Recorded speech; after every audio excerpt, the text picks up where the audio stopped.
আসসালামু আলাইকুম রহমতুল্লাহি ওবারাকাত। স্ত্রীকে নিয়ে জামাতে নামাজ পড়া যাবে কি?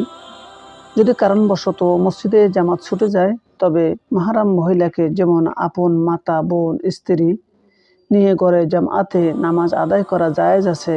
তবে এক্ষেত্রে শর্ত হলো মহিলাদের পিছনের কাতারে দাঁড় করাতে হবে। পাশাপাশি দাঁড় করানো যাবে না। এমনকি মহিলা যদি একজনও হয় তবুও পিছনের কাতারে দাঁড় করাতে হবে। ফাতোয়া দারুল উলুম ৩য় খণ্ড ৩৬৫ পৃষ্ঠার মধ্যে উল্লেখ রয়েছে। রদ্দুল মুখতারের মধ্যেও উল্লেখ রয়েছে, স্ত্রীকে নিয়ে নামাজ পড়ার সময় ইকামত দিবে কে? স্ত্রীকে সাথে নিয়ে জামাতে নামাজ পড়ার সময় যিনি ইমামতি করবেন অর্থাৎ স্বামী, তিনি ইকামত দেবেন। স্ত্রী যদি আলেমও হয় তবুও সে ইকামত দিতে পারবে না।